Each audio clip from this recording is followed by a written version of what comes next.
Hey look, we got a sub. It was supposed to be an easy day. The regular teacher was out and the sub came in. And sure, a couple kids whispered during the lesson. One kid even tossed a paper airplane. But for the most part, the class wasn't bad at all. Well, the next morning, the regular teacher storms in. So, this is the note the sub left me, and I cannot believe you. Wait, what? The worst class I've ever seen. Total chaos. Students disrespectful, talking over instructions, disobeying, and disrespecting me. What? And the class erupts. Yo, that is not true at all. Yeah, this sub is lying. But the teacher slams the paper on the desk.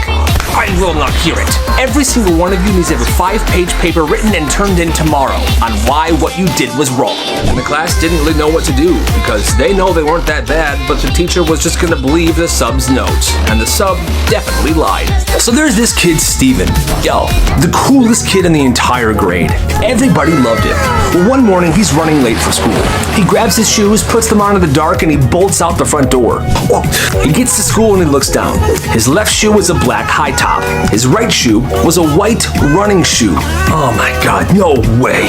But before he actually panics, one kid walks up to him and says, "Yo, Steven, fire fashion choice, man. That's sick." Steven's like, "What?" And throughout the entire day, people are whispering, "Bro, he did that. That's so him. Mismatched shoes. That's sick. Bro, only Steven can pull that off. Did he start a trend?" The next morning, he gets into school and he stops dead in his tracks. Yo, half the hallway was wearing mismatched shoes. He's confused. The teachers don't understand it, but everyone loves it. They're all convinced that Steven invented the next big fashion movement. And honestly, that's hilarious. So this kid gets invited to a birthday party by accident. Oh boy. Oh nice, I'm invited. He has the same name as the kid who was supposed to be invited. So on the day of the party, he shows up to the door holding a gift. "Oh, hey, you're not the one we were supposed to invite. Oh, honey, we can just let him stay, right?" "No, I think he should probably leave." "It's okay, I'll go." Right as he turns away and was about to leave, he hears a voice from the hallway. "There's a problem." This dude steps out of the bathroom. He's pale. "The toilet's clogged, and it's clogged bad." The dad's like, "No, don't worry, I'll handle it. Just give me a minute or two." "No, like, the water's rising, and it won't stop." At this point, the kids and the parents are swarming the hallway. They're watching this water rise slowly, about to overflow. Parents are panicking, kids are screaming. The dad rushes in and he tries plunging. It's not working. He flushes again. Horrible idea. Water now begins to spill over. Oh my god, get the towels. Now the shy kid that was invited on accident watches all this happen and then he says, "Everybody stop, give me a minute." He goes to the kitchen, he grabs a large spoon, like this super long ladle.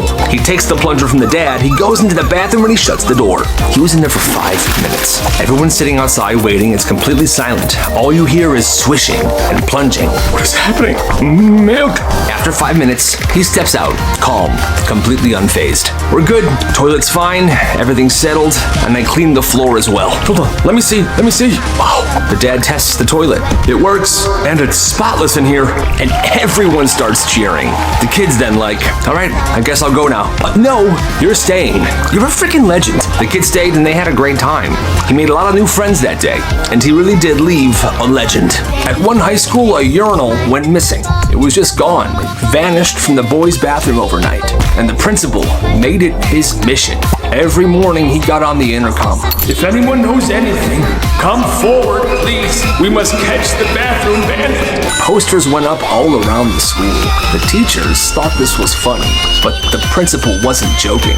Weeks passed, then months, then years. The legend of the bathroom bandits spread. Every single new freshman class heard the story. 5 years later, a janitor found the urinal, hidden under a blanket, behind a flight of stairs in the auditorium. The saddest part about this, though, was that the year before, the principal actually passed away. So he never got to find the urinal or figure out who did it. That's messed up. A kid walks into class holding a bag of treats. "Yo, I brought some beef jerky for everybody." "Yeah, I love beef jerky." He starts passing around pieces. Classmates are enjoying it. This is absolutely scrumptious. The teacher walks over, she grabs one. "Oh, beef jerky, my favorite. May I have a piece?" "Sure thing, Miss Flippy." This was kind of during a free period, so people from other classes were coming in as well, asking for beef jerky themselves. "Hey, yo, I heard there's beef jerky in here." "Yeah, come on in." Everybody's chewing, smiling. Then the kid that brought the beef jerky says to his friend, "Hey, yo, bro, that's not beef jerky. jerky, just dog treats. The teacher overhears this. Soon, everyone in the class found out what they were really eating, and people began freaking out. Ew, what the heck? That's disgusting. You all were eating it, so it must not have tasted that bad. He was sent to the principal's office, and the principal said, "You tricked your entire class into eating dog food." Okay, yeah, I did. So? He was then expelled. They said he was actually trying to poison people, which he wasn't. It was just dog treats. But because he told them it was beef jerky and it wasn't, I guess that's considered poisoning. Anyway, that's insane. These two kids were always fighting on the bus. Every morning, same routine, same bus, same kids, same fight. Elbowing each other in the aisle, throwing their backpacks at each other. Well, one day the driver had enough. He slams on the brakes and pulls to the side of the road. You know what? That's it. We are not leaving this spot until you two shake hands. All right, make up. Everybody's watching. The two of them glare at each other until one of them finally reaches out their hand. They shake, no words were said. The driver drives away. The next morning, they still weren't talking to each other, but they weren't fighting either. And from that day on, they weren't friends, but they weren't enemies either. Just goes to show that sometimes all it takes is one handshake. This teacher had a candy tax. So one of my subscribers sent me the story. It was period one teacher. No food, no drinks allowed, unless it was a water bottle with a lid. But candy? Candy was allowed, with a catch. If you bring candy, I get a cut. And he meant it. There was a jar on his desk. It was a big glass jar and it was labeled candy tax. So if you had candy, you would walk in. Here you go. You would put a few candies in the jar, sit down, and you were free to eat your candy openly throughout the class. Payment received, my boy. Payment received. But if he caught you eating candy without giving him the tax first, he would walk over. I didn't see you pay the tax, young man. Here. Too late. It's all mine now. And he would take all the candy you had. For the most part, all the students respected this rule. And honestly, so do I. Gotta pay the candy tax. Every school has that I'm him kid that just does some really weird stuff. At this school, he was called the juice vacuum. One random Tuesday, he calmly dumped his juice box on the lunch table. And at first, everybody assumed it was an accident. But no, he leans over the table, sealed his mouth around his hands, and he vacuum slurps the entire juice puddle in one continuous slurp. In 10 seconds, all the juice was gone. It was a perfect suction. The frickin' table wasn't even sticky afterwards. Dude, that's actually super impressive. Yeah, I know. Apparently it was so impressive that at least twice a week, people went to his table and asked him to do it again. And he did. And every single time, people loved it. That's crazy. This story is about two underground empires, both ran by 7th graders. One controlled snacks, and the other controlled sleepovers. Lunch, cafeteria. Every day, a kid named Jordan. This kid got a job at the mall pretzel stand, and during his first week, he noticed something weird. Every time a pretzel gets burnt, twisted wrong, or it was the wrong order, the manager would go, "Toss it, it's trash." So one day, he starts putting those messed up pretzels into his own to-go bag, and instead of throwing them in the garbage, he takes them home. The next day at school, his backpack is full of these pretzels, and at lunch, that's when it starts. Who wants a pretzel? $2 each, and hands shoot straight up in the air. At first, it was just a couple kids. But after a while, he's got regulars. The soccer team, the drama club, even the teachers. "Hey, save me a cinnamon one, please." And soon enough, he's running a full-blown frickin' business. He's bringing these pretzels in every single day. He didn't pay for them, and cash is just piling up. It's pure profit, baby. And by the end of the year, he's made more money doing this than the job pays him for. All from the mistake pretzels that were supposed to be trash. And you know what? You gotta respect the hustle. Only 5 students were allowed to use this bathroom. At this one school, there was this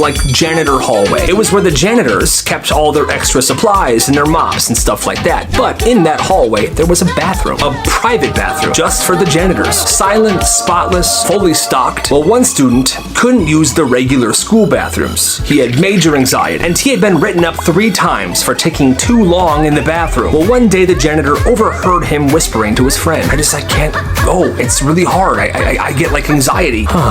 Well, at the end of the school day, he found him, and he brought him to the janitor hallway. "I overheard you earlier, kid. Check this out." "Oh my god, this bathroom is amazing." "You can use it, all right? But don't tell anybody. Here's the key." "Thank you so much." And for 2 weeks, it was immaculate. He used this bathroom whenever he had to go, and he was no longer taking 10, 15 minutes in there. It was private. He loved it. Well, after 2 weeks, he had this idea, and he brought it up to the janitor. "Hey, what if we made 4 more permanent bathroom keys? No more, and we'd find 4 other kids, and we'd charge them monthly to use this bathroom. You think people would pay for that? Probably. $50 a month. The 4 other kids were hand-selected. They had to be trustworthy people that wouldn't snitch on this bathroom situation. And to them, it was worth it. It was all very hush-hush. Well, one day, a teacher saw a student walking out of the janitor hallway, looking suspicious. They asked what this kid was doing, and all this kid said was, "It was a maintenance emergency. I was helping Mr. Johnson," and they didn't question it. Honestly, that's kind of awesome.